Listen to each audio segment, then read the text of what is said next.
Hello students, good morning. How are you? I hope so you are fine. Now आज हमने क्या करना है? कल तक डिसोल्यूशन की सारी थ्योरी रिलेटेड सारा पार्ट कर लिया था। आज हमने करना है डिसोल्यूशन ऑफ पार्टनरशिप का फर्म का प्रैक्टिकल वर्क। आज पहले हम प्रैक्टिकल वर्क के बारे में समझेंगे, इसमें करना क्या होता है।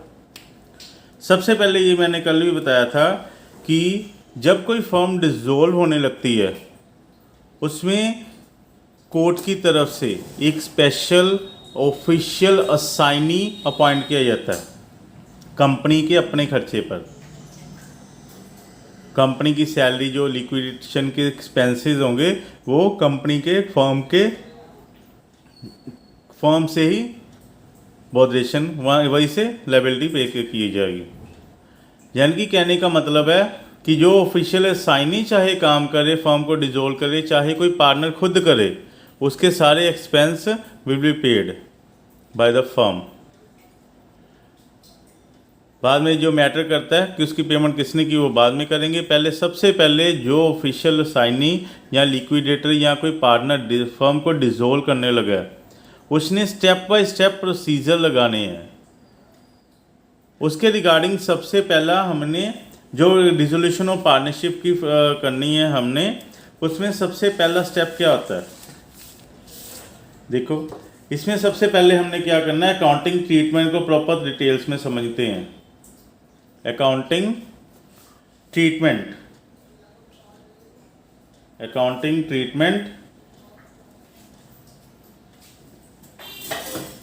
Treatment in case of dissolution of firm.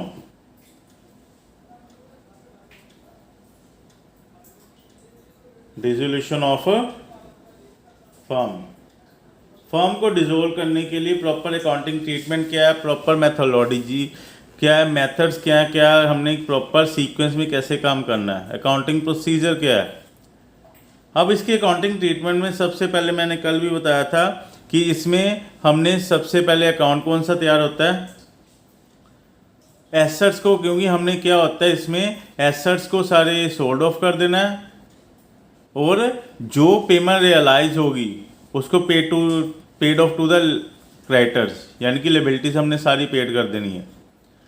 As cash realise करके पे ऑफ करने के लिए जो अकाउंट बनता है वो कौन सा अकाउंट बनता है, रियलाइजेशन का अकाउंट। रियलाइजेशन एक नॉमिनल नेचर का अकाउंट है जहां से हमें प्रॉफिट एंड लॉस पता लगेगा। रियलाइजेशन एक नॉमिनल नेचर का अकाउंट है। What is the nature of realization account? It's of nominal nature. ये नॉमिनल नेचर का अकाउंट है। इसमें जो भी उसने प्रोसेस करना है प्रॉपर सीक्वेंस वाइज प्रोसेस करना है। इसमें हमारे पास टोटल 3 अकाउंट बनने हैं।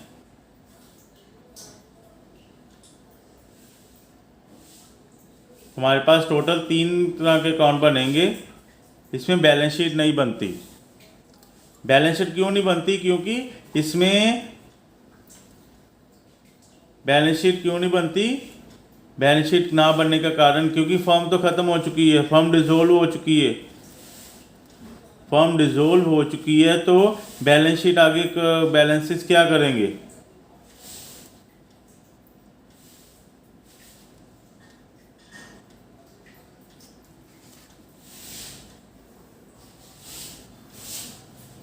यहाँ पर हमारे टोटल 3 अकाउंट बनने हैं जिसमें हमने प्रॉपर ट्रीटमेंट करनी है।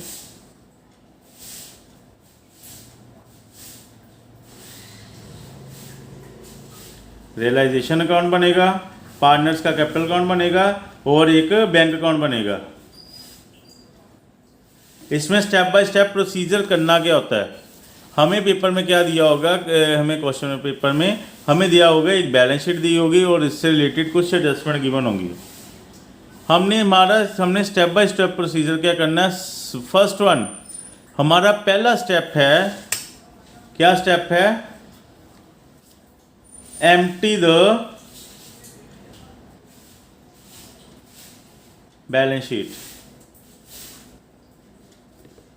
Individually. Empty the balance sheet individually का मतलब है कि हमें जो बैलेंस शीट दी हुई है ना, हमने उसकी सिंगल इंडिविजुअल आइटम्स को हमने बैलेंस शीट में से उसका इफेक्ट कैंसिल आउट करना है। यानी कि उसकी सारी हमने बैलेंस शीट को खाली कर देना है, एम्प्टी कर देना है। बैलेंस शीट सारी की सारी उसका रिजल्ट इफेक्ट कैंसिल करना है, यानी कि एम्प्टाइज द बैलेंस शीट को बिल्कुल एम्प्टी करना है। मान लो कि हमें बैलेंस शीट में ऐसी बैलेंस शीट दी होगी जिसमें लैंड एंड बिल्डिंग दिया हुआ है, plant and machinery, furniture and fitting है, व्हीकल्स है, कोई डेटर्स है, उसके प्रोविजन माइनस है, provision for bad debts minus है, कोई बिल रिसीवेबल दिया हुआ, cash in hand, cash at bank, profit and loss की डेबिट साइड है, फिक्टिशियस एसेट है, कोई एडवर्टाइजमेंट सस्पेंस अकाउंट है, loan to the third party है, कोई इन्वेस्टमेंट है, और लायबिलिटी साइड में हमें उनकी कैपिटल बैलेंस ही उनके ए और बी और सी के लोन दे रखे होंगे कि उनसे हमने उनको लोन दिए हुए हैं, सॉरी उनसे हमने लोन लिए हुए हैं, लायबिलिटी है। और क्रेडिटर का बैलेंस दिया हुआ है, bill payable, loan from other, ये लोन पार्टनर्स के अपने लोन है, ये लोन फ्रॉम अदर पार्टी है। अदर में कौन कौन आ सकता है? बैंक भी आ सकता है, वाइफ भी आ सकती है, ब्रदर, थर्ड पार्टी भी आ सकती है, या यहाँ पर बैंक ओवरड्राफ्ट भी आ सकता है। और WCR workman compensation reserve, IFF investment fluctuation fund, general reserve, profit and loss का credit side, and EPF employment provident fund, ये हमें बैलेंस शीट में दिया होगा। अब हमने क्या करना, क्या पहला स्टेप है हमारा empty the balance sheet individually. Empty the balance sheet यानी कि हमने आइटम बैलेंस शीट की सारी आइटम को पहले उनके पर्टिकुलर स्पेसिफिक प्लेस पर भेज देना है कैंसिल आउट करने के इफेक्ट से। ऑफिशियल असाइनी क्या करता है कि उसको बैलेंस शीट को हाथ में रख के सबसे पहले उसका हर एक इफेक्ट कैंसिल आउट करता है। वो क्या करता है, सबसे पहला स्टेप क्या होता है, उसका बैलेंस शीट को एम्प्टी करना। बैलेंस शीट को एम्प्टी करने का प्रोसीजर है कि हमने क्या करना होता है, क्योंकि उसने सारे एसेट बेच देनी है और उनकी उससे जो पैसा रियलाइज होगा वो क्रेडिटर को पेमेंट कर देनी है, और उसने खुद को भी पेमेंट करनी है, लिक्विडेटर एक्सपेंस भी उसने पे करने हैं इसी में से निकाल के। फिर जो बैलेंस बचेगा वो पार्टनर्स में आपस में प्रॉफिट शेयरिंग रेशियो में डिवाइड किया जाता है। अब क्या करना है कि हमने क्या करना है, बैलेंस शीट को एम्प्टी करने का मतलब क्या है। बैलेंस शीट को एम्प्टी करने का मतलब है, ये देखो मैंने ये बनाई है, बैलेंस शीट को एम्प्टी करने का मतलब है हमने क्रिस क्रॉस शिफ्टिंग, हमने क्या करना है कि जो बैलेंस शीट दे रखी है उसकी जितनी भी एसेट साइड है, एसेट साइड को इस साइड, ये देखो ना, ये हमारी बैलेंस शीट है, ये हमारी बैलेंस शीट है।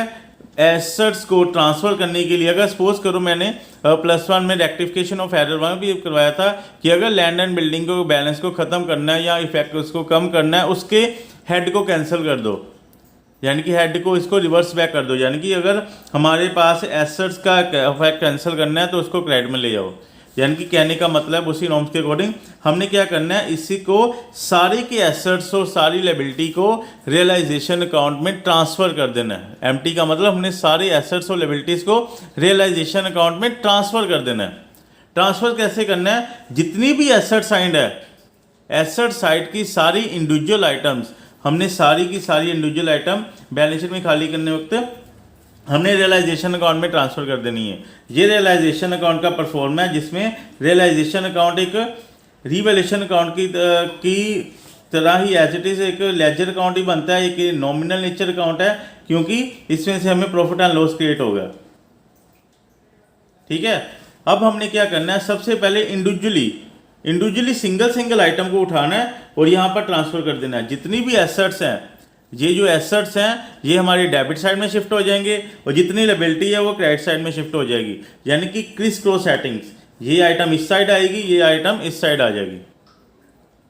क्लियर है। हमने क्या करना है, सिंगल इंडिविजुअल आइटम को सारे की सारे ऑल एसेट्स को हमने ट्रांसफर कर देना है। ऑल एसेट्स को ट्रांसफर कर देना है, किनको नहीं करना, एक्सेप्शन क्या है, हमने देखो इधर हमने क्या करना है, except cash in hand at bank, cash in hand और कैश एट बैंक को हमने ट्रांसफर नहीं करना, और जितने भी हमारे फिक्टिशियस एसेट होते हैं, प्रॉफिट एंड लॉस की डेबिट साइड है, एडवर्टाइजमेंट सस्पेंस अकाउंट है, फिक्टिशियस एसेट है, प्रॉफिट एंड लॉस, ये हमने ट्रांसफ़र नहीं करने। और प्रोविज़न फॉर, जो हमारा प्रोविज़न फॉर बैड डेट्स है, जो कि उसमें लेस हुआ होता है डेटर में, या कोई डेप्रिसिएशन का प्रोविज़न है, जो कोई डेप्रिसिएशन माइनस की हुई है, प्रोविज़न नहीं, कोई डेप्रिसिएशन अगर माइनस की हुई है फिक्स एसेट्स में से, वो वाला हमने यहाँ पर एसेट्स में ट्रांसफ़र करना है, उसको इग्नोर करना, वो नहीं करनी।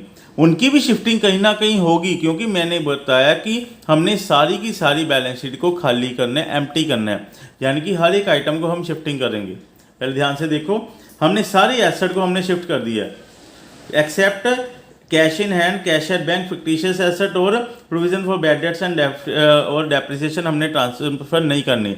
और लायबिलिटी साइड देखो, लायबिलिटी साइड में हमने सारी की सारी लायबिलिटी टू ऑल लायबिलिटीज, सारी की सारी लायबिलिटीज को हमने transfer shifting to the realization account, credit to the realization account कर देना, एक्सेप्ट कौन से आइटम नहीं करनी शिफ्ट रियलाइजेशन अकाउंट में, जो कैपिटल बैलेंसेस हैं, capital balances of partner, partner के जो कैपिटल बैलेंसेस हैं वो शिफ्ट नहीं होंगे।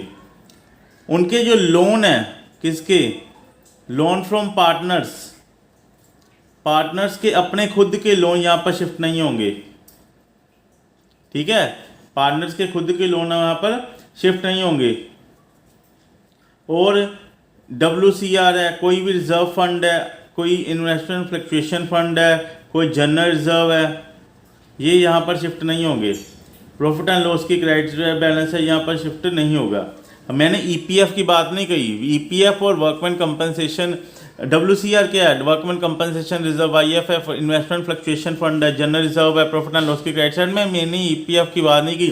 EPF एम्प्लॉयमेंट प्रोविडेंट फंड होता है, एम्प्लॉयमेंट प्रोविडेंट फंड एम्प्लॉयज़ के लिए, एक फर्म के लिए एम्प्लॉयज़ के को देने के पेबल लायबिलिटी है, जो उसने पे करनी ही करनी है। जो फंड हर एक एम्प्लॉयज़ को हर मंथली सैलरी में से काटा जाता है, वो कंपनी साइड में EPF फंड में डाल देती है। जब वो रिटायर होगा, उसमें जो फंड मिलता है एक पार्टनर को, उसको जो फंड साइड पे होता है, ये फर्म की लायबिलिटी होती है, उसको फर्म को की लायबिलिटी होती है कि उस एम्प्लॉयज़ को पे करना है, इसलिए वो पैसा एम्प्लॉयज़ का होता है, इसलिए उसमें उसका कोई हक नहीं है, वो उसमें वो पर रियलाइजेशन अकाउंट में ही रहेगा, वो एक्सेप्शन, यानी कि उसको एक लायबिलिटी ही माना जाएगा, उसको as a creditor as a liability ही मान के हमने रियलाइजेशन अकाउंट में ट्रांसफ़र कर देना है। जो WCR है, जनरल रिजर्व्स हैं, और जो IFF है, इन्वेस्टमेंट फ्लक्चुएशन फंड है, वो उन्होंने पार्टनर ने अपनी ईज और कन्वीनियंट के लिए बनाए होते हैं, to keep the money get aside for future contingencies, future contingencies को कवर करने के लिए खुद बनाए होते हैं। लेकिन EPF एम्प्लॉयज़ के खुद के पैसे से बना होता है, वो उनकी लायबिलिटी है, वो उनको पे करना होता है एंड में, इसके लिए उसमें फर्म का कोई अधिकार नहीं है, कोई राइट नहीं है उसको साइड पे करना। ये जो जनरल रिजर्व है, ये वर्कमैन कंपनसेशन रिजर्व है, एक प्रॉफिट होते हैं, प्रॉफिट का कुछ हिस्सा होता है जो फर्म ने साइड पे रखा होता है फ्यूचर आगे कॉन्टीजेंसीज को कवर करने के लिए, और इसमें पार्टनर का ही हिस्सा होता है। ये पार्टनर को प्रॉपर प्रॉफिट शेयरिंग रेशियो में पार्टनर कैपिटल में डिवाइड हो जाता है। यानी कि ये मैं नहीं कह रहा कि ये वाले फंड नहीं, ये ट्रांसफ़र होंगे पर रियलाइजेशन अकाउंट में नहीं होंगे। रियलाइजेशन अकाउंट में सारे एसेट्स और लायबिलिटीज ट्रांसफर होगी which are not related to the partner, यानी कि पार्टनर लोन भी ट्रांसफ़र नहीं होगा। वाइफ का लोन ट्रांसफ़र होगा क्योंकि वो अदर थर्ड में आते हैं, ब्रदर का लोन ट्रांसफ़र होगा, पर पार्टनर का खुद का लोन रियलाइजेशन अकाउंट में ट्रांसफ़र नहीं होगा।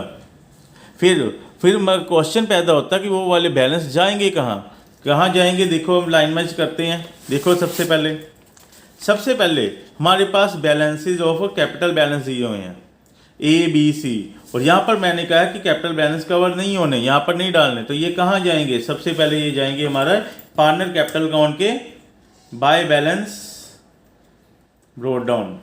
इन दोनों के बैलेंस, मान लो कि हमारे पास दो पार्टनर है, इन दोनों के बैलेंस यहाँ पर जाएंगे बाय बैलेंस ब्रोट डाउन, ठीक है, ये शिफ्ट हो गई, ठीक है। लोन फ्रॉम ABC पार्टनर, यानी कि पार्टनर्स का खुद खुद का लोन जो पार्टनर का है, ना हमारा रियलाइजेशन अकाउंट में जाएगा, ना हमारा पार्टनर कैपिटल अकाउंट में जाएगा, ये सीधा बैंक अकाउंट में जाएगा बाय पार्टनर्स लोन।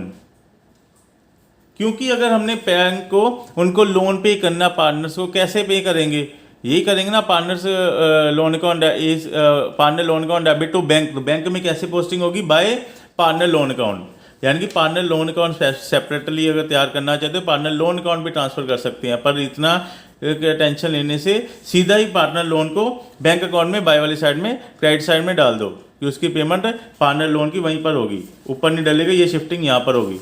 अब हमारा पार्टनर का लोन भी डल गया, क्रेडिटर ऑलरेडी रियलाइजेशन में चल गई हैं, बिल पेबल ही हमारा ऑलरेडी रियलाइजेशन अकाउंट में जा चुका है। लोन फ्रॉम अदर, हमारा loan from other, loan from bank, wife का लोन है, ब्रदर का लोन है, किसी थर्ड पार्टी का लोन है, कोई बैंक ओवरड्राफ्ट है, ये सारी एज ए लिबिलिटी बन के हमारा रियलाइजेशन की क्रेडिट साइड में जा चुकी हैं। आगे हमारा जो बात आती है लैंड एंड बिल्डिंग की, लैंड एंड बिल्डिंग भी हमारी रियलाइजेशन अकाउंट में चली गई है, प्लांट एंड मशीनरी भी चला गया, फर्नीचर व्हीकल भी चला गया। डेटर, डेटर देखो क्या करना है, डेटर में हमने क्या करना होता है कि टू डेटर यहां पर लिखेंगे,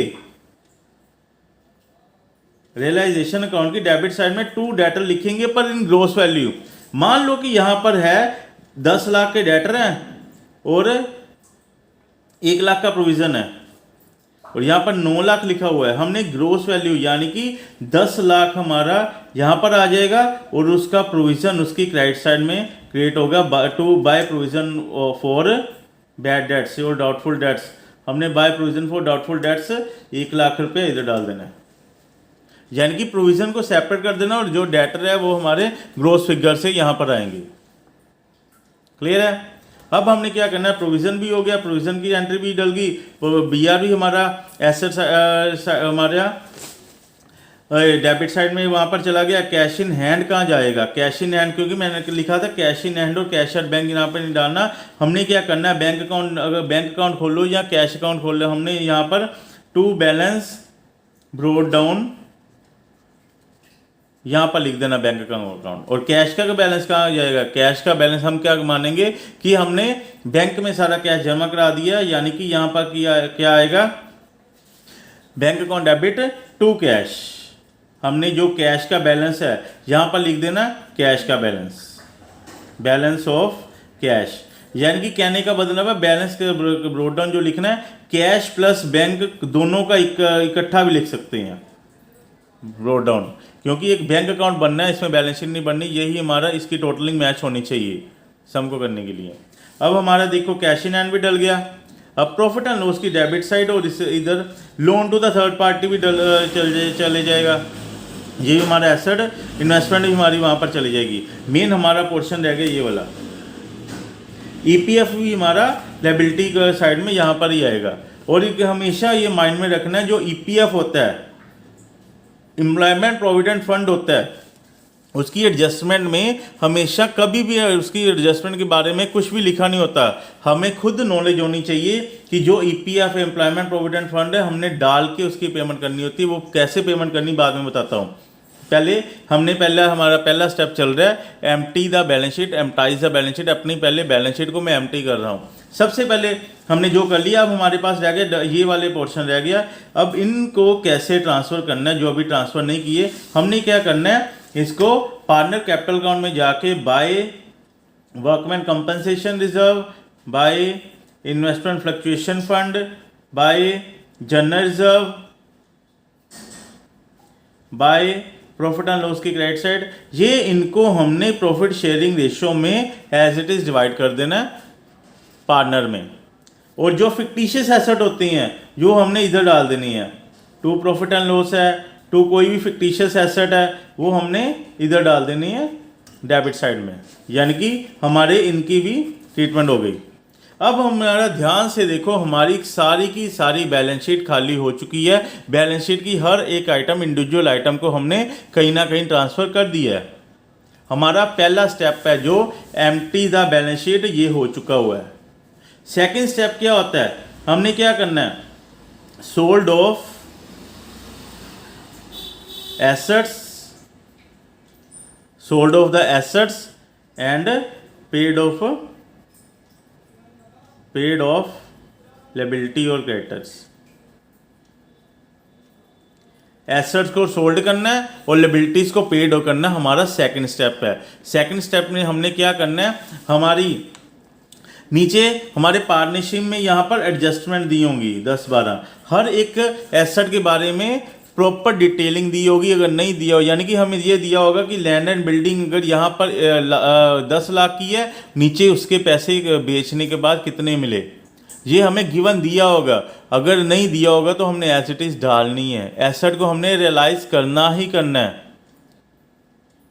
एक्सेप्ट गुडविल, अगर सपोज करो यहाँ पर गुडविल दी हुई है और नीचे गुडविल की ट्रीटमेंट नहीं है, गुडविल का सबसे मान के चलो कि गुडविल को हमने कभी पार्टनर कैपिटल अकाउंट में नहीं डालना, जैसे रिटायरमेंट और एडमिशन में डालते थे। हमने गुडविल को एज एन एसेट ही मानना है। अगर गुडविल की हमें यहाँ पर एसेट में गुडविल गिवन है तो एसेट को हमने गुडविल को ट्रांसफर करना है। पर अगर उसकी रियलाइजेशन, यानी कि अगर गुडविल को बेच के अगर पैसा आया है तो हमने पैसा डालना, नहीं तो नहीं डालना। हमेशा अपने माइंड में चलो कि जो भी अगर फर्म को पैसा आएगा, यानी कि कोई भी कैश कम्स इन,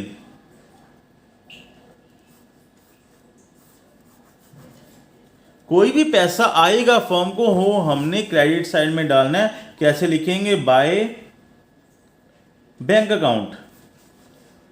और सिंगल इंडिविजुअल आइटम को, मान लो कि हमारे पास लैंड एंड बिल्डिंग है, प्लांट एंड मशीनरी है, डेटर से पेमेंट लेने गया वो मिल गई है, कोई फर्नीचर एंड फिटिंग्स है, ये सारे की सारे इंडिविजुअल आइटम्स को हमने बाय बैंक डाल के उनकी रियलाइजेशन करनी है। यानी कि ये पैसा हमें आया है।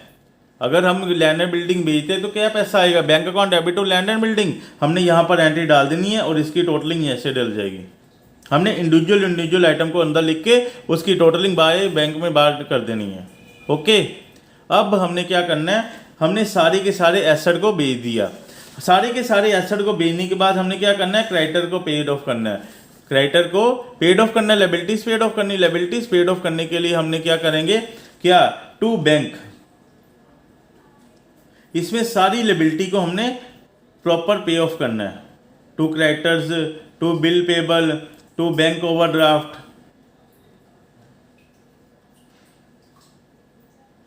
लोन फ्रॉम अदर, ये सारी। और सबसे पहले लिक्विडेटर एक्सपेंसेस, लिक्विडेशन के जो एक्सपेंसेस हैं लिक्विडेटर ऑफिशियल साइनी को हमने देने हैं, वो भी यहाँ पर डल जाएंगे। ठीक है, यानी कि कैश गोज आउट हमेशा यहाँ पर जाना है। जो पैसा जाएगा इधर आएगा इधर। कैश कम्स इन हमने बाय वाली साइड डालना है, कैश को रियलाइजेशन को क्रेडिट करना है, और कैश गोज आउट जो पैसा जाएगा फर्म से वो हमने टू वाली साइड डालना है। आगे अपने क्या करना है, कई बार क्या होता है कि एडजस्टमेंट में दिया होता है कि ये कहता कि जो हमारे पास फर्नीचर फिटिंग पड़ा है या कोई एसेट पड़ा है वो पर्सनली वो विड्रॉ कर लेते हैं, टेकन ओवर कर लेते हैं, कि वो कहते हैं मैं घर ले जाता हूँ। अगर वैसी कोई बात है तो हमने क्या करना है, क्योंकि उसका अगर मान लो कि कोई फर्नीचर फिटिंग है, वो एक कहता मैं अब घर ले जाता हूँ, तो हमने उसका पैसा तो आया नहीं, हमने उसकी ट्रांसफर में कर देनी बाय पार्टनर कैपिटल अकाउंट में, और ब्रैकेट में लिख देना फर्नीचर फिटिंग टेकन ओवर, कि वो फर्नीचर फिटिंग टेकन ओवर किसने कर लिया, पार्टनर कैपिटल। यानी कि अगर ए ने की तो बाय एस कैपिटल, बी ने की तो बाय बी कैपिटल, सी ने की तो by C capital. It's clear है। अब हमने क्या करना है,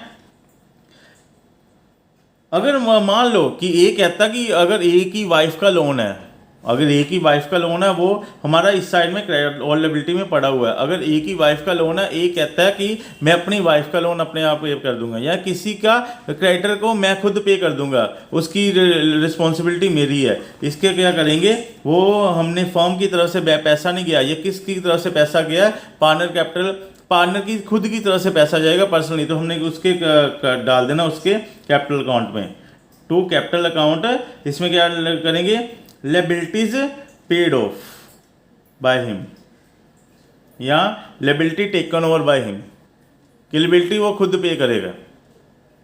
इट्स ओके। अब हमने के सारे एसेट बेच दिए हैं, सारी की सारी लायबिलिटी को पेड ऑफ कर दिया है, और हमने लास्ट पे क्या करना है, दोनों की दोनों इसकी रियलाइजेशन अकाउंट के दोनों की बैलेंस, इस रियलाइजेशन अकाउंट को बैलेंस कर देना है। बैलेंस करने के बाद हमारे पास यहाँ तो बैलेंस आएगा, अगर तो डेबिट साइड में बैलेंस आएगा तो हमारा प्रॉफिट होगा, और क्रेडिट साइड में बैलेंस आएगा तो हमारा लॉस होगा। और इस प्रॉफिट या लॉस को हमने ए और बी पार्टनर में, ए और बी कैपिटल में हमने बांट देना है, किस प्रॉफिट शेयरिंग रेशो में। ठीक है, अब हमारा ये देखो, हमारा जो रियलाइजेशन अकाउंट तैयार था ये हमारा पैक्ड अप हो चुका है। ये जो रियलाइजेशन अकाउंट है हमारा पैक्ड अप हो चुका है।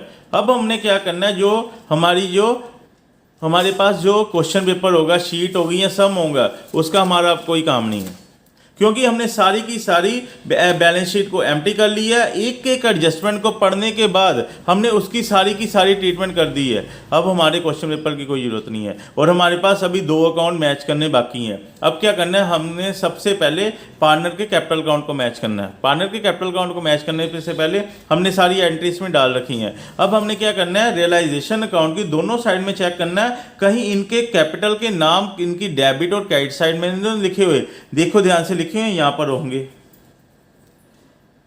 यहां पर हमने लिखा होगा by S capital, B capital या सी कैपिटल, कोई ना कोई पार्टनर एसेट घर में टेकन ओवर करके लेके गया होगा। यानी कि अगर यहां पर होंगे तो हमने क्रिस क्रॉस पोस्टिंग यहां पर कर देनी है। और यहां पर क्या होगा, अगर तो यहां पर कैसे हो, यहां पर आ जाएगा टू रियलाइजेशन अकाउंट, ब्रैकेट में लिख देना एसेट टेकन ओवर। ठीक है, और इसी से हमने यहां पर जाना है डेबिट साइड में, यहां पर भी पार्टनर का कैपिटल अकाउंट हो गया, और इसकी पोस्टिंग भी हमने यहां पर कर देनी है by realization account liability taken over. ठीक है, जो भी लेके जाएगा उसके इंडिविजुअल अकाउंट में हमें डाल देना है। फिर हमने इनकी बैलेंसिंग कर देनी है, और इसकी जो बैलेंसिंग है ध्यान में रखिए, इनका बैलेंस नहीं आएगा उसको हमने बैंक अकाउंट में ट्रांसफर कर देना है। जो भी इनकी बैलेंसिंग फिगर आएगी किस में ट्रांसफर करेंगे, बैंक अकाउंट में।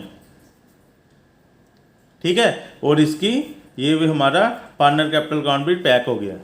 अब हमने क्या करना है, बैंक अकाउंट में जाना है। बैंक अकाउंट में डालने के वक्त हमने वहाँ पर 2 एंट्री पहले डाल रखी हैं। अब क्या करना है, हमारे रियलाइजेशन अकाउंट में जाओ, वहाँ पर जो डेबिट साइड में बैंक पड़ा हुआ है उसका जो टोटल है उसको यहाँ पर लिख दो, यहाँ पर पोस्ट कर दो बाय रियलाइजेशन। और इसका जो यहाँ पर क्रेडिट साइड में बैंक है वो यहाँ पर पोस्ट कर दो टू रियलाइजेशन। ठीक है, और ये पोस्टिंग करने के बाद हमारा पार्टनर कैपिटल में चल जाओ, यहाँ पर भी हमने बैंक लिखा हुआ है, ये वाला बैंक है, यहाँ पर आ जाएगा बाय एस कैपिटल, इंडिविजुअली लिख दो बाय बी कैपिटल।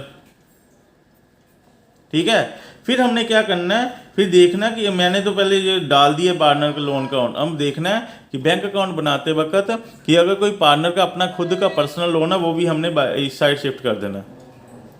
ओके, यहाँ शिफ्ट करने के बाद फिर हमने क्या कर देना है, इसकी दोनों की डेबिट और क्रेडिट साइड की बैलेंसिंग कर देनी है। बैलेंस करने के बाद हमारा बैंक अकाउंट के दोनों बैलेंस टैली कर जाएंगे, एग्री कर जाएंगे, मैच हो जाएंगे। इससे क्या होगा, हमारी प्रॉब्लम बिल्कुल ओके सोल्व हो जाएगी। I hope you will understand this topic conveniently. Now I request you to like, subscribe my channel and press the bell icon and share to the others in order to notify the further lectures to you in time. Okay, bye. Thank you.